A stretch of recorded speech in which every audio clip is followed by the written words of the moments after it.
Olá, pessoal, boa tarde. Boa tarde ao Paulo Gala, ao Elias Jabbour e boa noite ao nosso amigo Pepe Escobar, que está lá do outro lado do mundo. Ele não pegou o Expresso do Oriente, mas ele está lá, no Oriente, e vai nos contar um monte de novidades aí sobre a geopolítica.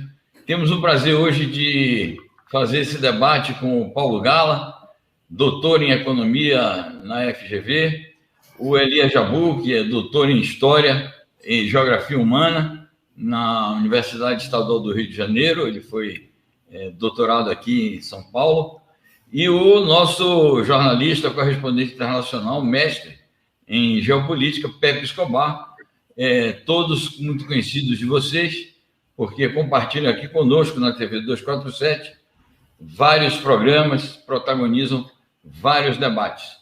Eu sou o jornalista José Reinaldo Carvalho, sou editor internacional do Brasil 247, estou aqui quase diariamente com vocês no Bom Dia 247, com o Leonardo Atush. Às quartas-feiras a gente faz o programa O Mundo Como Ele É, na companhia do Legene Miran, e aos sábados eu tenho um programinha também às 3 da tarde, que é a Semana no Mundo. Nós vamos hoje debater um tema que é sempre, apesar de já antigo, o debate sobre isso é sempre muito instigante, e é um tema que divide muitas opiniões, campos políticos, campos ideológicos, campos filosóficos, campos acadêmicos, que é o tema da ascensão e queda da União Soviética. E, naturalmente, vamos falar da interação desta questão e deste tema com a Rússia atual e a geopolítica atual. O papel que a União Soviética exerceu no mundo, desde que houve a Revolução Russa, em 1917, perpassou praticamente todo o século XX, e as mudanças geopolíticas que ocorreram a partir do desaparecimento da União Soviética socialista e o papel que a Rússia joga hoje na era Putin, né? O Paulo Gala e o Elias Jabbour estão organizando um curso exatamente sobre esse tema. E nós vamos começar o nosso debate de hoje exatamente, eles vão apresentar esse curso, vão dizer do que se trata, e a partir, portanto, da grade do curso deles e dos objetivos que eles alimentam com esse curso, o que é que eles oferecem para o público, a partir daí nós vamos desenvolver.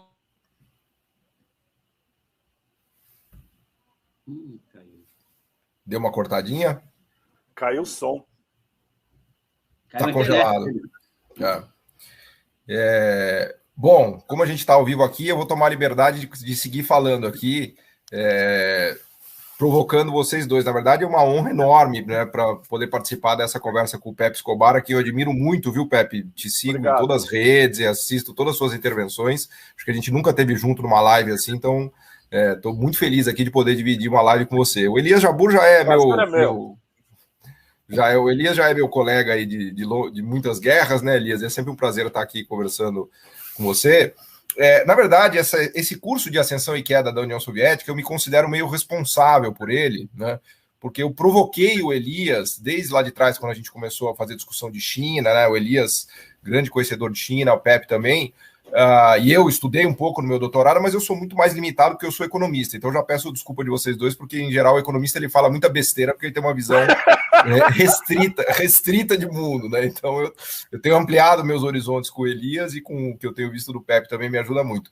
Mas me pareceu, depois que a gente fez o curso de China, me pareceu que a gente tinha que revisitar a experiência da União Soviética, né? Porque eu conversei muito com o Elias sobre isso, para a gente, para estimulá-lo, né, a fazer esse curso. Eu conheço pouco de União Soviética, estudei um pouquinho de Rússia dos 90 no meu doutorado, aquela coisa do tratamento de choque, do Jeffrey Sachs, né, do estrago que ele fez lá com aquela transição toda atrapalhada, né, para um regime capitalista, entre aspas, com um choque absolutamente violento, né?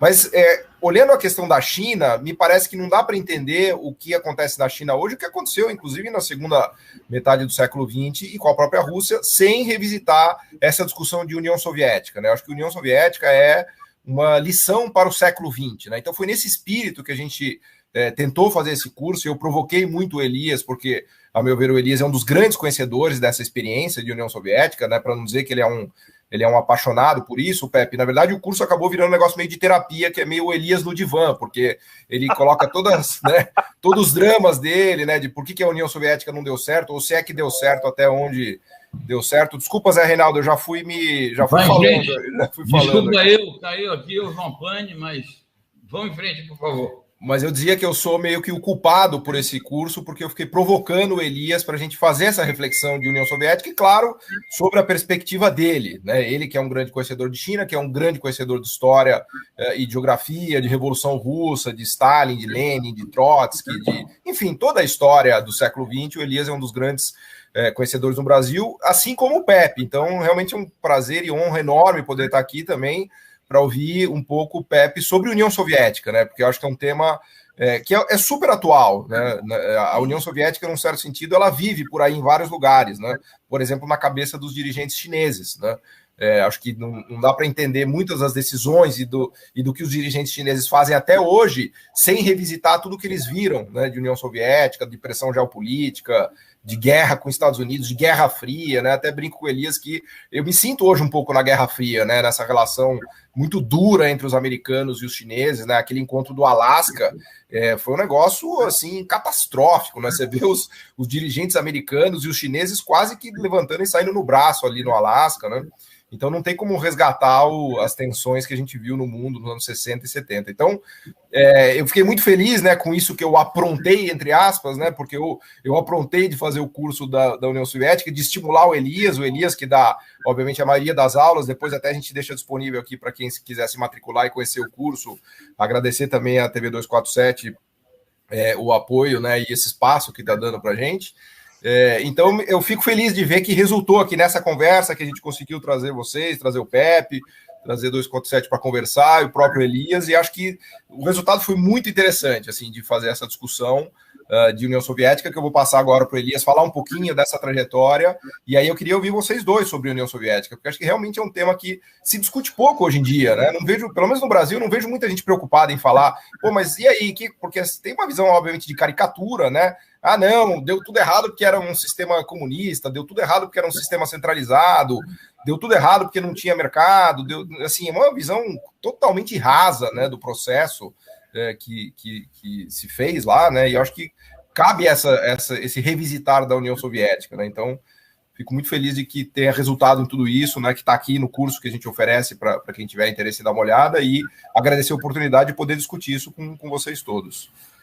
Elias, fala um pouquinho aí como é que foi essa sua experiência terapêutica de falar da Revolução Russa e da União Soviética.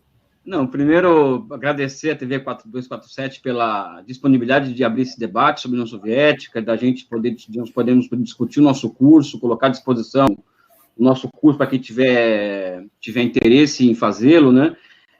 Mandar um abraço para você, Paulo, um abraço ao meu querido amigo, aqui rola um clima de amizade intensa, que é o Pepe Escobar, que a gente, nós ainda vamos nos encontrar no pior dos becos em Hong Kong, né? Ou seja, um lugar que é só... Não, eu vou levar você para Samarcanda. Muito mais interessante. Então tá bom. E o Zé Reinaldo, cara, porque o Zé Reinaldo vai entender o que eu vou falar. O Zé Reinaldo, ele é responsável, é um dos responsáveis pela minha formação política. Eu tenho 30 anos de militância e muito do meu acúmulo intelectual em relações internacionais, em história do socialismo, em história da União Soviética, tem muito dedo do Zé Reinaldo. Eu quero publicizar isso daí. O Zé Reinaldo foi um dos meus formadores nessa história toda que envolve socialismo, União Soviética, né? Então, publicizo isso, e para mim, eu até mandei mensagem para ele de manhã, quando eu soube que ele ia participar, porque rolou essa emoção particular de participar de uma live sobre um tema que me toca muito, com alguém que me ajudou a me formar sobre esse tema, né? Então, eu deixo aqui o meu recado para o Zé Reinaldo em relação a isso, né? E o que acontece nesse curso?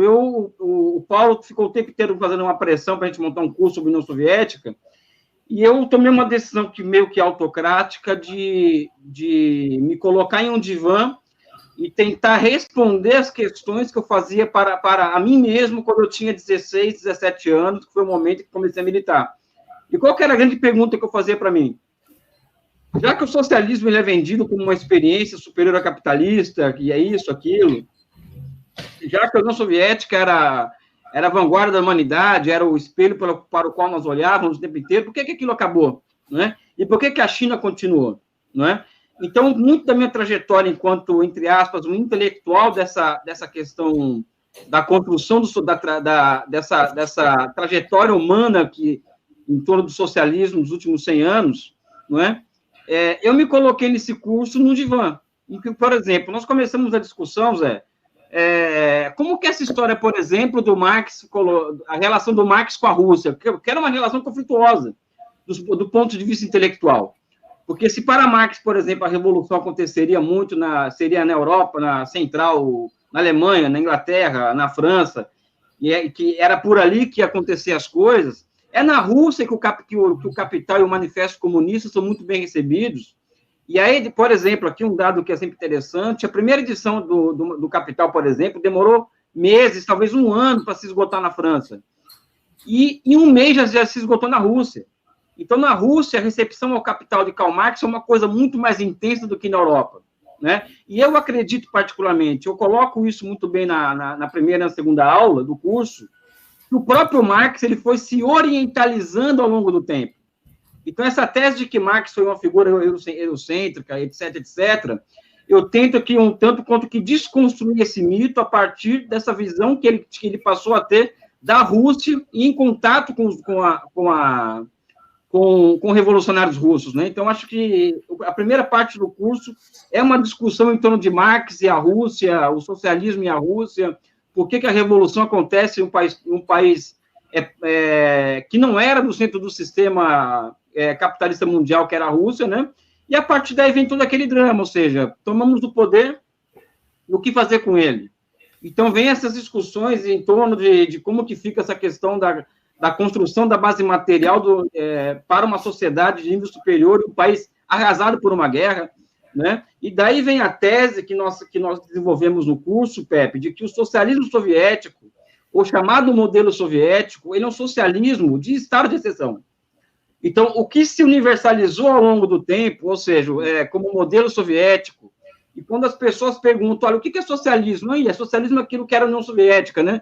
Isso é um equívoco muito grande, porque aquele modelo que foi construído na União Soviética foi um modelo para um estado de exceção. Eu acho que esse que é um dos motes do curso, evidente, que é o modelo de estado de exceção que deu certo. Né? Ou seja, é um modelo que, por exemplo, a União Soviética, em 20 anos, construiu uma base material que derrotou a Alemanha nazista e que levou o homem ao espaço primeiro com os Estados Unidos. Né? E, evidentemente, que também que no curso nós abordamos essa questão. É um modelo, uma dinâmica de acumulação que importa, vamos dizer assim, o Fordismo do Ocidente, e na medida que o próprio Fordismo entra em decadência, o socialismo soviético também entra em decadência, juntamente com os seus clones do leste europeu, não é? Então, o curso, ele começa, o divã começa mesmo no pós-década de 60 e 70, quando essas questões que envolvem não a estagnação, porque a União Soviética nunca entrou em estagnação, mas a perda de dinamismo do sistema econômico soviético, né, foi ficando evidente, não é? Então, a gente discute essa questão do planejamento econômico na União Soviética, a questão da tecnologia, a problemática que envolve, vamos dizer assim, como que a inovação tecnológica ela foi perdendo dinamismo na União Soviética, até porque era um esquema, vamos dizer assim, de quartel na União Soviética, né? Ou seja, enquanto no Ocidente os sistemas de inovação é muito ligado ao banco, empresa, universidade, a União Soviética era institutos de pesquisa ligados diretamente ao setor militar, enquanto que a própria indústria de bens de consumo ela era formada de um jeito que houvesse a conversão industrial rapidamente para o setor militar. Ou seja, era um país cercado o tempo inteiro que formou um sistema industrial, uma sociedade muito voltada para um estado de exceção. A questão do Stalin, por exemplo, é discutida. Ou seja, tem uma aula sobre Stalin, o chamado stalinismo, vamos dizer assim, que o pessoal adora falar, né? Em que nós evitamos fazer uma discussão psicológica das pessoas e sim situar, vamos dizer assim, o Stalin historicamente, né? Então, olhar para o século XX, observar a figura histórica que foi o Stalin, observar as realizações que a União Soviética fez sob a liderança dele e também os limites colocados ali. porque muito do que acontece com a União Soviética no pós-década de 70, já as sementes dos problemas já estavam colocadas ao final da década de 40 e começo da década de 50. Então, não trata aqui de fazer nenhuma louvação a ninguém nesse curso, né? E, ao final, evidentemente, né, a gente vai falar do Gorbachev, aí não tem jeito, né? A gente perde um pouco a paciência, né?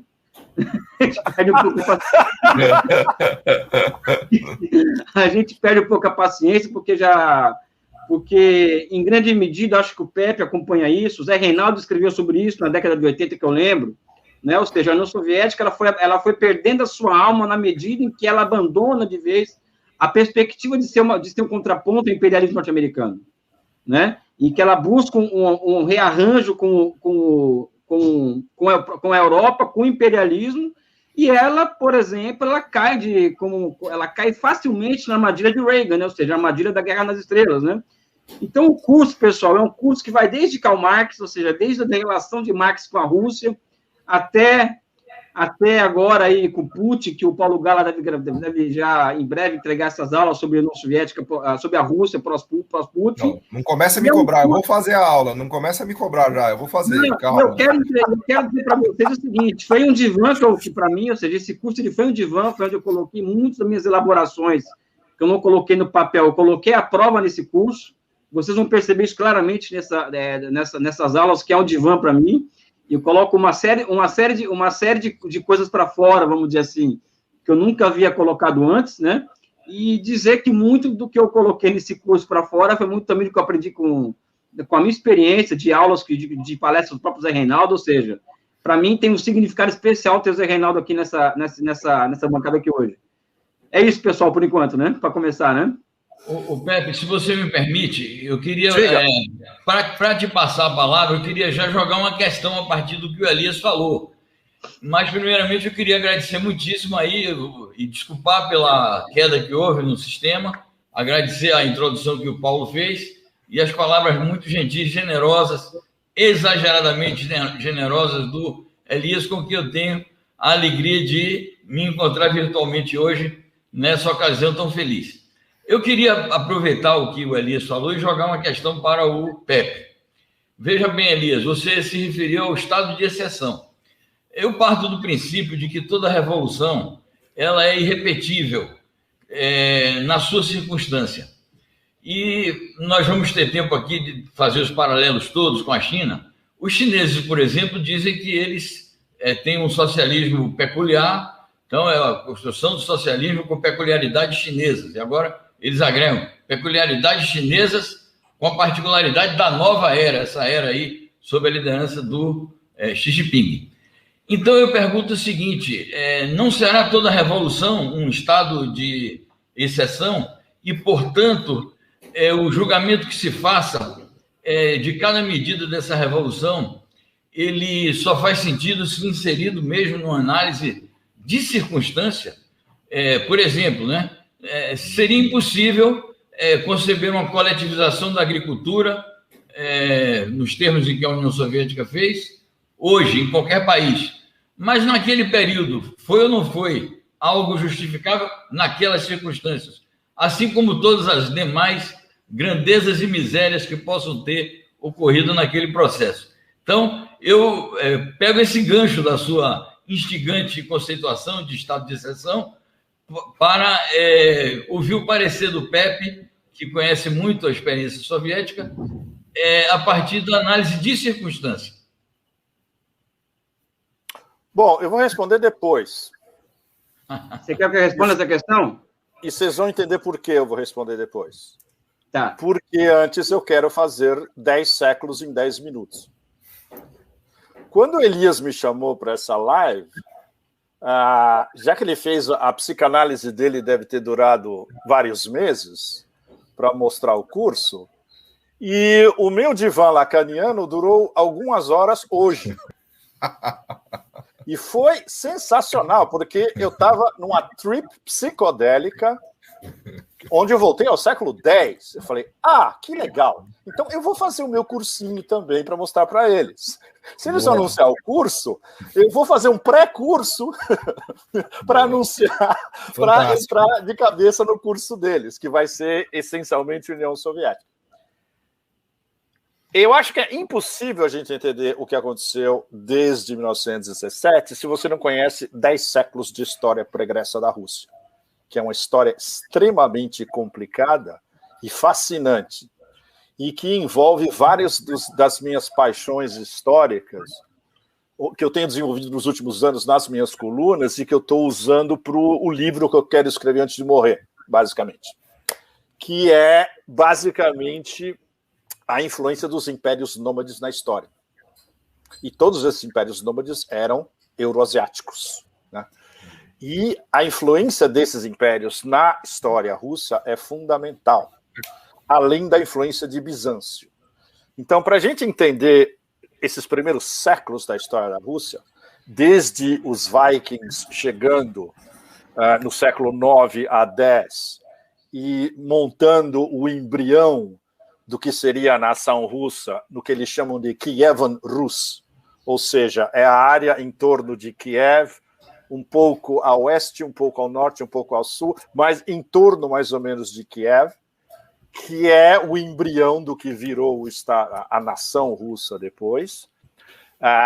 Na sequência, houve a inauguração do Principado de Moscou em... a data, puta, eu sempre... não, foi do século XIII ao século XVI. Ou seja, o Kievan Rus foi do século XII ao século XIII. E isso foi o poder político começou a derivar para o Principado de Moscou, entre o século XIII e o século XVI. Em toda essa era, teve a influência direta de duas vertentes fundamentais. Uma é o Império Bizantino, que é o modelo imperial russo, que depois se calcificou nos séculos seguintes, é o modelo bizantino ortodoxo. Era o modelo do Império Bizantino e do cristianismo ortodoxo. Daí o fato de que, séculos depois, inclusive, já pelo século XIV e XV, começava a se falar de Moscou como a terceira Roma. Roma, Constantinopla, Moscou. Então, a gente tem que ter bem claro a influência paralela do Império Bizantino em termos políticos, em termos religiosos, e a influência dos nossos amigos nômades, ou seja, a Horda de Ouro, os descendentes de Gengis Khan, não esquecendo que uma boa parte da Rússia fazia parte de um dos 4 canatos pós-Gengis Khan, dos filhos e netos e descendentes diretos do Gengis Khan. E isso, dependendo com quem você conversa na Rússia, com que intelectuais e com que background, atlanticistas, eurasianistas, asiatófilos, slavófilos, you name it. Cada um tem uma interpretação muito peculiar, desde de que foi um termo positivo, porque havia sempre o choque entre essa organização imperial bizantina e a cosmologia dos nômades das estepes, e outros que dizem que foi um trauma absoluto, do qual a Rússia não conseguiu se livrar nunca mais depois. Então, essa tensão é sensacional, porque nos primeiros séculos, até o século XV e XVI, forma o conceito de nação russa e a cosmologia deles, e o inconsciente coletivo também. Está impregnado no inconsciente coletivo. Bom, depois disso veio a dinastia Romanov, que começou em 1613, e o começo da interferência europeia, não interferência europeia, o começo dos czares, ou da czarina, no caso da Catarina o Grande.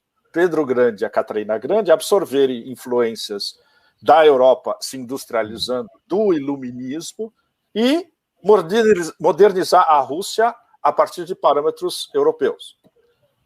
Aí, no século XIX, vieram os 2 Alexandres, foi um período intermediário, onde o Império continuou a se expandir, inclusive eles assambarcaram uma parte da Ásia Central que ainda não era deles, por exemplo, os canatos de Samarcanda e Bukhara, eles assambarcaram no meio do século XIX, pra você ter uma ideia. E era um império sempre em expansão. Isso é extraordinário. Bom, aí veio nosso amigo Nicolau II, 1917, que vocês todos conhecem muito bem a história do que acabou.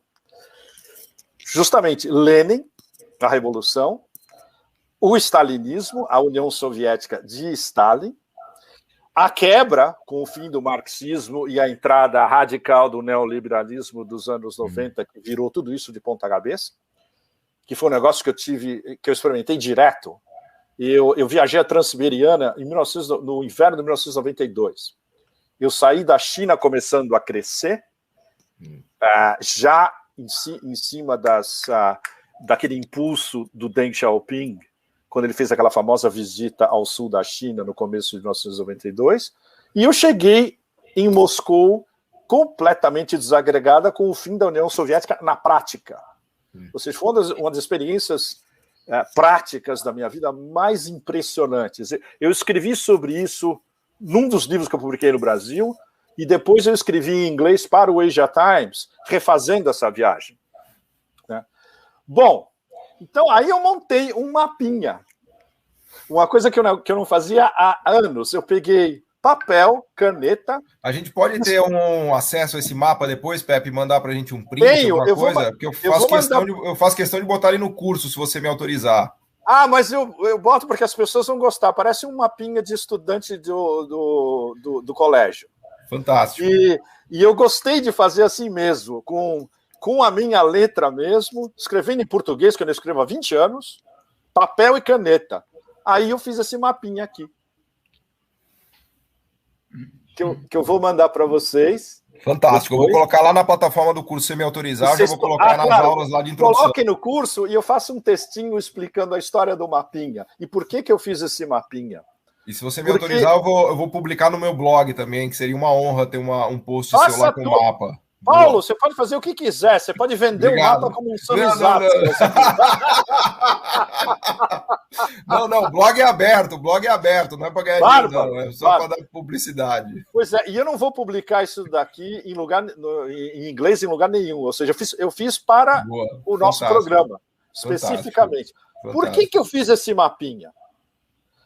Porque eu estava pensando uma maneira de em uma imagem só, contar o círculo da história russa, desde a chegada dos vikings e Kievan Rus no século X, até a era Putin que a gente está vivendo hoje. Ou seja, na verdade, 10 séculos em um mapinha. Né?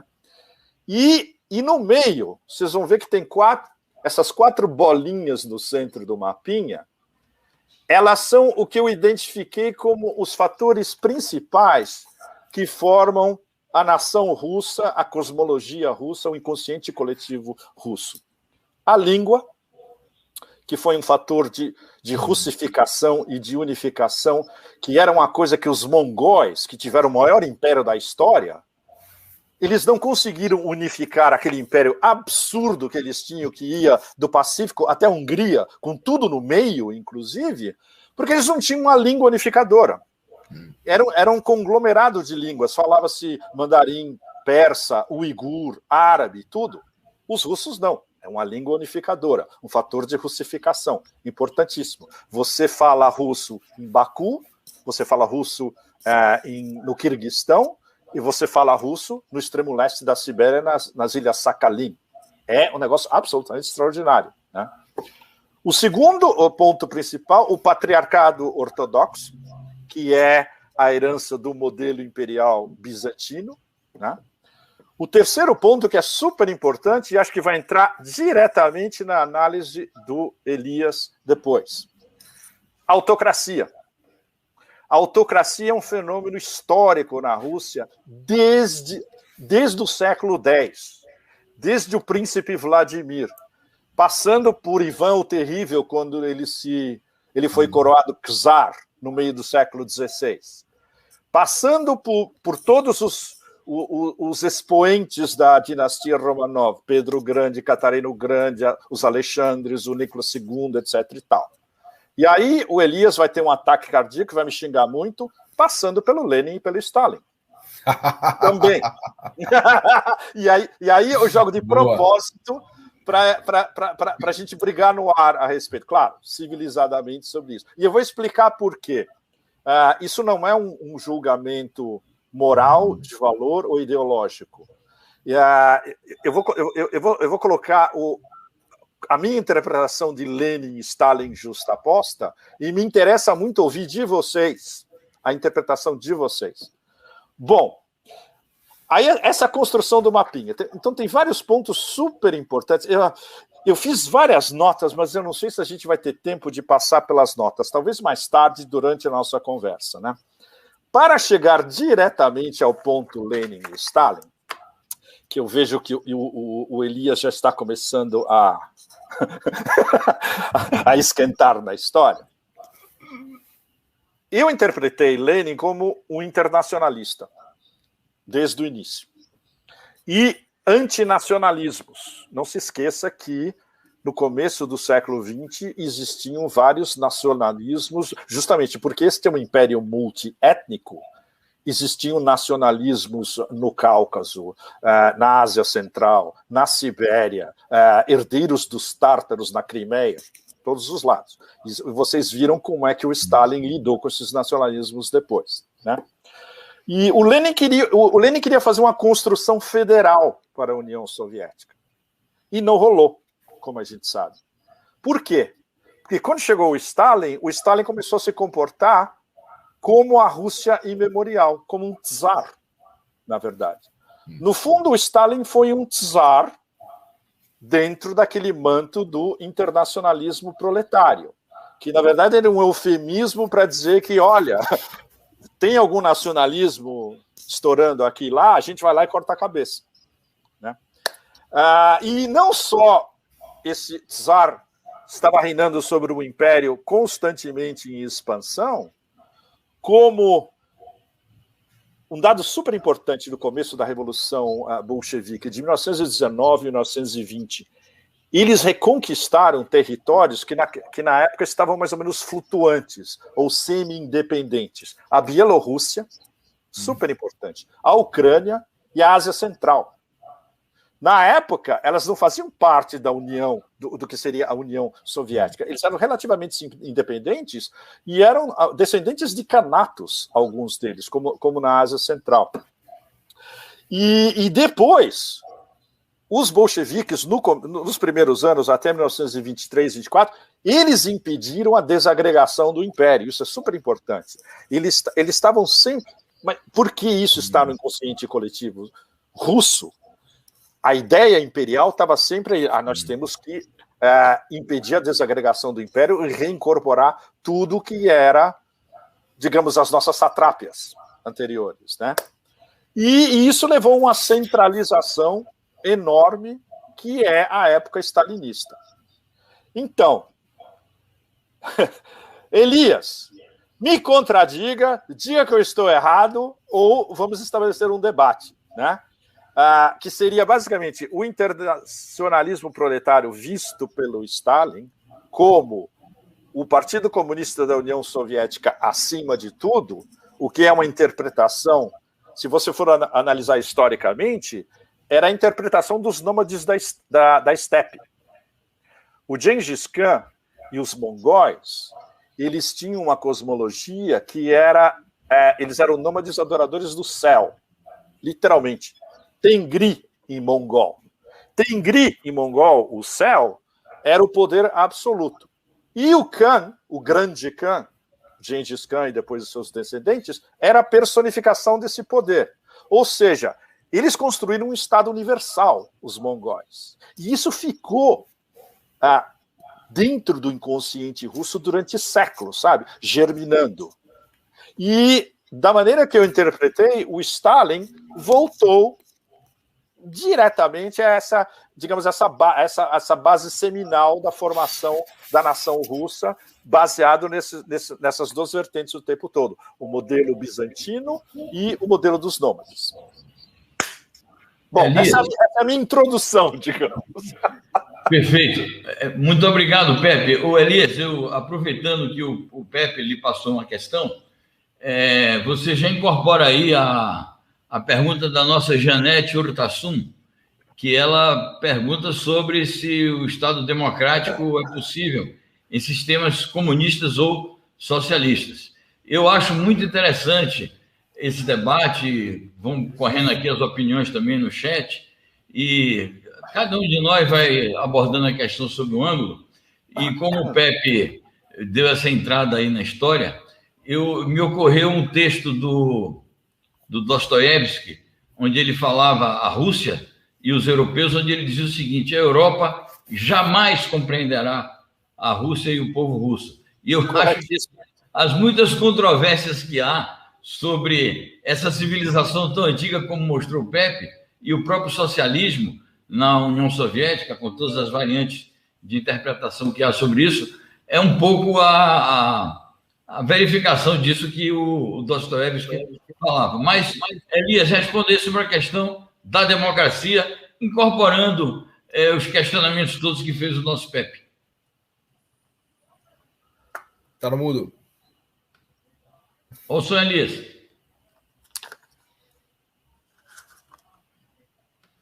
Continua no mudo. Olha o som. Eu vou agregar o que o Pepe colocou aqui, porque eu acho que comparar Lenin com Stalin é comparar dois momentos geopolíticos diferentes, né? Porque, por exemplo, Stalin ele chega ao controle do país em 1928, em um momento em que o nazismo já era uma força crescente na Alemanha, os fascistas haviam chegado ao poder na Itália, não é? E as ameaças existenciais à União Soviética eram algo muito crescente. Eu incluiria no imaginário coletivo russo/soviético a intervenção estrangeira pós-Revolução de 17, em que 14 países interviram na União Soviética para recolocar no trono o Nicolau II, que acabou sendo fuzilado pelos bolcheviques, né? Então, acho que isso também é parte do imaginário coletivo do povo da União Soviética e da Rússia, da mesma forma que o fato de Pyongyang ter sido destruída até a última pilastra durante a Guerra da Coreia também é parte do imaginário coletivo da Coreia Popular ou daqueles dirigentes. Ou seja, a União Soviética ela deve ser vista, Pepe, além de todos esses elementos que você coloca, e que eu concordo com eles, inclusive em relação ao Stalin, como uma construção historicamente condicionada, ou seja, nós não fazemos história em circunstância que nós escolhemos, e geopoliticamente condicionada. E, a partir disso, abre-se condições para se responder essas duas questões. Uma questão da democracia, ou seja, que tipo de democracia dá para se desenvolver em uma sociedade cercada, vamos dizer assim, em uma sociedade ameaçada existencialmente, em que, inclusive, os inimigos não faziam questão faziam questão de deixar claro que o objetivo deles era destruir aquela experiência. Uhum. Então, como falar em um desenvolvimento de uma democracia em uma sociedade como essa, que nunca havia experimentado uma democracia liberal na vida? Ela pula do czarismo para uma experiência socialista. É muito diferente dos Estados Unidos, que tem uma sociedade que se desenvolve sendo protegida por 2 oceanos. Sim. Né? Então, acho que essa é uma questão fundamental que eu agregaria ao que você colocou.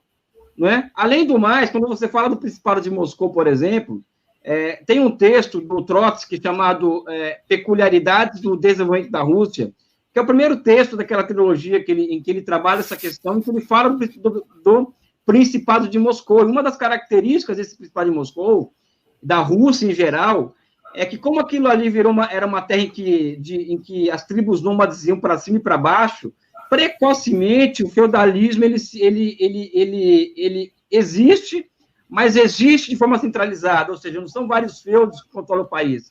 Existe uma unificação do exército muito anterior, vamos dizer assim, a qualquer país da Europa. E, ao lado disso, o papel da Igreja Ortodoxa Russa, né, no controle da própria sociedade russa. Ou seja, esse papel dos espiões da União Soviética, até hoje, os agentes da CIA, da KGB, eles sempre ocuparam altos postos de poder. Isso vamos dizer assim, uma reminiscência do papel da Igreja Ortodoxa na Rússia, que era de controlar a sociedade, ou seja, o cara ia se confessar ali, daí 5 minutos, a polícia já estava sabendo o que ele pensava, ou seja, era uma sociedade que vivia em alta vigilância o tempo inteiro. Então, a própria construção russa enquanto história, a derrota na Guerra da Crimeia, ou seja, é tudo condicionado historicamente e geopoliticamente. Eu acho que isso envolve a questão que envolve a própria democracia e seus desenvolvimentos na União Soviética. Então, eu só agrego isso que você colocou, né? Sim, sim. Que eu concordo plenamente com o que você coloca. A questão da coletivização, da coletivização forçada, Zé, aliás, o curso ele tem módulos em que trata da NEP, trata do comunismo de guerra e trata também da chamada coletivização forçada. Eu queria me inscrever para fazer uma pergunta depois, só queria me inscrever. Faz agora já, faz já. Não, eu achei fantástica essa linha de leitura que você fez, Pepe, vamos dizer assim, do imperialismo russo, tá? Eu vou usar a palavra imperialismo. É mais complicado. É um modelo centralizado, que sempre foi centralizado. Tá?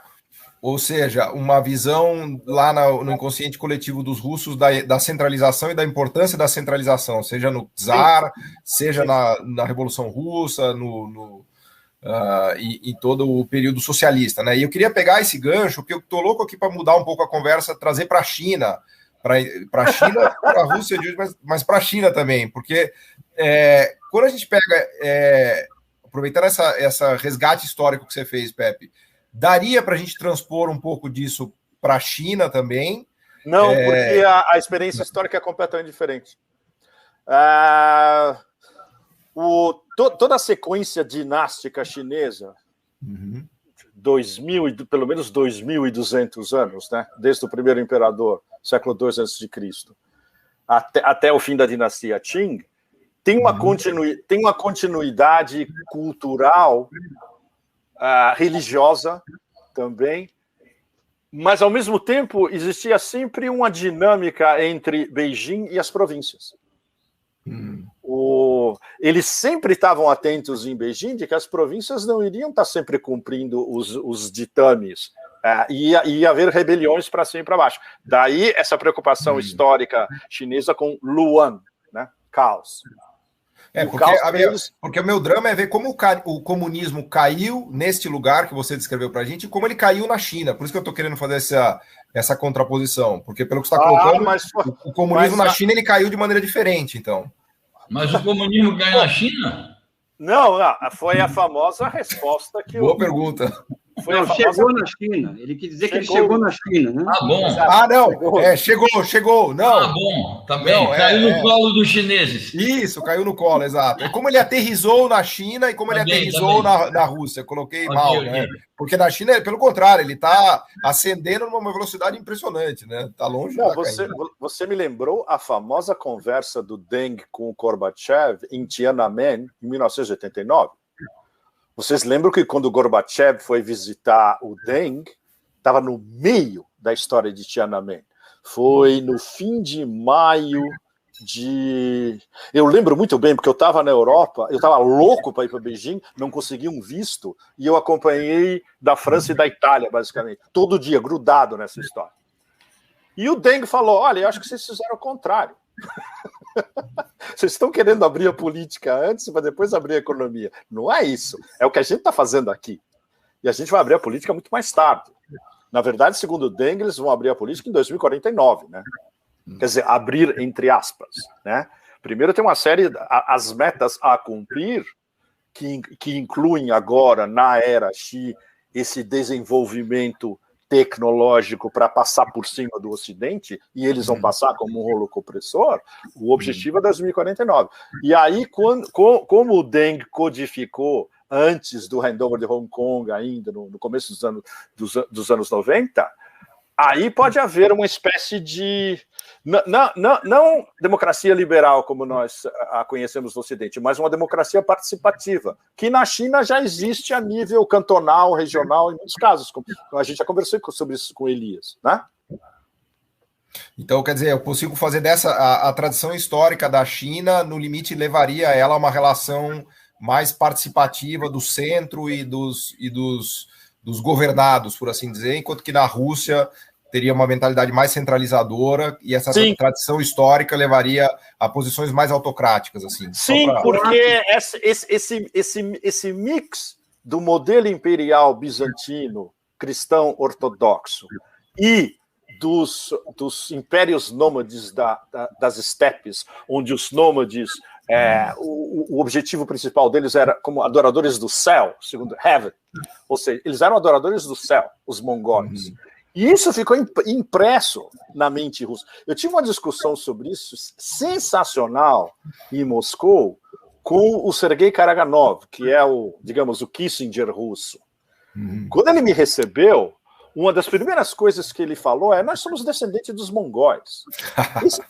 Esse é um dos caras mais realpolitik da Rússia, ultra realpolitik, é o realista absoluto. Ele foi um dos caras que, para vocês terem uma ideia, ele foi um dos caras que codificou a nova doutrina russa que se chama Greater Eurasia Partnership, a grande parceria, a parceria da Grande Eurásia. O Karaganov foi um dos caras que redigiu conceitualmente e botou na mesa do Putin. E o Putin comprou a ideia. E hoje, agora, essa é a doutrina oficial da Rússia século XXI, é uma grande parceria euroasiática com os nossos partners através da Eurásia inteira e além, incluindo a União Europeia, como o Lavrov vem falando praticamente toda semana. A gente está aberto a discutir com os europeus o tempo todo. Eles é que não querem, eles é que criam barreiras. Deixa eu pôr outra questão aqui a partir disso que vocês colocaram. Uma vale para a Rússia e outra para a China. Dentro dessa chave de análise aí que o Pepe apresentou, muita gente apresenta também que o Putin seria uma reprodução disso, ou seja, seria um novo autocrata, seria um novo ditador dentro dessa tradição aí que vem do passado já descrito. E mais com relação à China, a suposta ou pretendida ou imaginada democratização à la liberal que poderia haver a partir de 49, os chineses têm uma formulação que é a seguinte, eu queria ver o que é que o Elias poderia nos dizer a respeito. A formulação deles é a seguinte, nós queremos, a partir de 49, chegar a uma sociedade, eles dizem, o socialismo poderoso, moderno, próspero, culto, civilizado e democrático, vírgula, mas jamais seremos uma democracia à la ocidental, percam as ilusões sobre isso. Exatamente. Todos os dirigentes, a partir de Deng Xiaoping até aqui, sempre dizem isso. Seremos um país de Estado democrático de direito, civilizaremos a China, vamos resolver as contradições todas culturais, etc., ideológicas, vamos superar atrasos, vamos democratizar o sistema político, mas eles não dão nenhuma sinalização de abrir mão do sistema partidário que eles têm, a República Popular Democrática, tal como ela existe, e jamais seremos uma democracia ocidental. Então, isso é bom ter presente nas comparações, mas então eu colocaria essa questão. O Putin, como um suposto sucessor dessa tradição, e a China, que se democratiza, que aperfeiçoa o seu sistema, mas que não se ocidentalizará, e é nisso que reside o ódio do Ocidente em relação ao presidente Xi. E de um novo imperador, porque em relação à China se fala também coisas desse tipo. Não sei o que você acha, Elias, sobre isso. Eu acho... Então, Zé, não é o caso nosso aqui, porque nós somos muito cuidadosos com essa discussão, tanto eu, quanto você, quanto o Paulo, quanto o Pepe, porque essa discussão de democracia e ditadura, ela nos joga cascas de banana o tempo inteiro, porque nós tendemos a cair numa negação da história quando nós discutimos isso, ou seja, tal país é uma ditadura, tal país é uma democracia.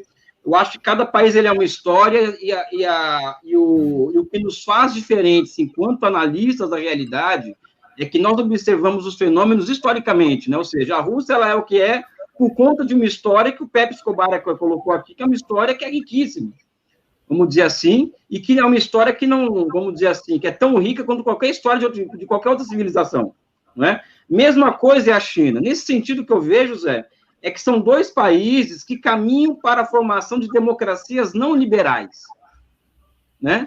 Ou seja, ou democracias iliberais. O caso da China, que eu conheço mais, por exemplo, eu acredito que a China já está construindo instituições, vamos dizer assim, de representatividade popular, que são muito mais eficientes do ponto de vista da governança do que aqui no Ocidente. por exemplo, essa questão da democracia à base da aldeia, em que se caminha aceleradamente para cada vez menor intromissão da administração pública central nas questões da aldeia. Ou seja, isso é germe de autogestão da produção. Além de que, um deputado federal na China, já que o pessoal gosta de eleição, né, Pepe? Vamos falar de eleição, né? Sim. Um deputado federal na China, ele é eleito da base e indiretamente ele chega até o Congresso Nacional do Povo. Com uma diferença, né? Ou seja, ele passa por um escrutínio público muito grande na base. E esse cara é eleito, e não é eleito na base da grana, ou seja, é uma situação completamente diferente em relação ao Ocidente. Né? Agora, o caso da Rússia, eu vou aqui me arriscar a dizer que a própria autocracia russa, vamos dizer assim, já que o pessoal também gosta dessas palavras, vamos usar essa palavra, sabe? É uma autocracia, vamos dizer assim, que é geopoliticamente condicionada, porque, meu amigo, não é fácil você gerir um país que está a cada 5 minutos com um novo míssil apontado para Moscou a partir da fronteira com a Polônia. Ou seja, por exemplo, um dos dados que eu levo para esse curso, por exemplo, numa das aulas, quando acaba a União Soviética, Zé, você sabe disso melhor que eu. Você viajou ao leste europeu na década de 70, 80, existiam mais de 200 mil pessoas dentro da Rússia operando para ONGs estrangeiras, no final da União Soviética. Ou seja, como você constrói uma democracia, vamos dizer assim, e casa essa democracia com uma noção de soberania nacional, quando você tem um inimigo operando abertamente dentro do país, como estava a União Soviética acontecendo no final da década de 80, e a China até hoje. Então, quando nós falamos em democracia, ditadura, tem que se levar essa múltiplas determinações em questão. Por isso que a sua pergunta é brilhante, Zé, porque nos dá a possibilidade de responder as questões colocando história na conversa. Inclusive, no curso, a grande regra do curso é a historicização de questões complexas, né? Inclusive, a questão da coletivização forçada, para responder a pergunta que ele colocou aqui no começo. Eu tenho muito claro, Zé, que a coletivização forçada não foi uma decisão porque era uma loucura do Stalin, era uma loucura. Não tinha outra alternativa. Ou seja, a Rússia enfrentava um problema de financiamento da produção, dado o boicote estrangeiro. Ela tinha que construir uma base material para enfrentar um inimigo que se colocava como a sua maior ameaça existencial, que é a Alemanha nazista. E a forma mais rápida que a União Soviética conseguiu para acumular capital suficiente para construir essa base material foi a partir de uma dinâmica de acumulação de trocas desiguais entre campo e cidade. Ou seja, a agricultura passou a sustentar, vamos dizer assim, o processo de industrialização. Essa é uma dinâmica de acumulação que torna o processo de acumulação muito mais rápido do que o modelo da NEP. Porque todo mundo gosta, Zé, você sabe muito bem disso, Pepe, não que se o Lenin estivesse vivo, ele manteria a NEP, porque a NEP era mais humana. Não era essa a questão. A questão era achar qual que era a solução econômica mais eficaz. Para combater o Hitler. Para combater... eficaz. Por exemplo, uma vez eu estava numa discussão, se não me engano, com o Nissada, ele coloca essa questão dos bancos, do financiamento, no socialismo, falando um monte de questões que eu não concordava com ele. E eu falei para ele assim, professor, aqueles 5 mil tanques que chegaram a Berlim, aquilo foi financiado como? Aqueles 5 mil tanques que saem de Minsk e chega a Berlim. Isso foi financiado pela coletivização forçada da agricultura soviética. Ou seja, não foi uma escolha geopoliticamente condicionada também, ou seja, não foi a decisão acertada que Stalin tomou naquelas circunstâncias. Os traumas, as feridas abertas por esse processo foram grandes, foram imensas. Sente-se até hoje, mas não havia outra decisão a tomar, a não ser o caminho da coletivização forçada da agricultura e a construção de uma siderurgia a partir dela, né? Agora, a transformação disso em um modelo universal de socialismo, que é um equívoco, que é o que nós colocamos no curso, né? Ou seja, esse é uma das características do nosso curso, ou seja, mostrar que aquilo ali é um modelo de estado de exceção, né? Sim. E que cada país vai encontrar o seu caminho, o seu modelo, a sua dinâmica própria, como aconteceu com a China, enfim. É uma discussão que é apaixonante, Zé. Eu estou no divã, né? Eu já estou aqui no divã, aqui com vocês aqui, né?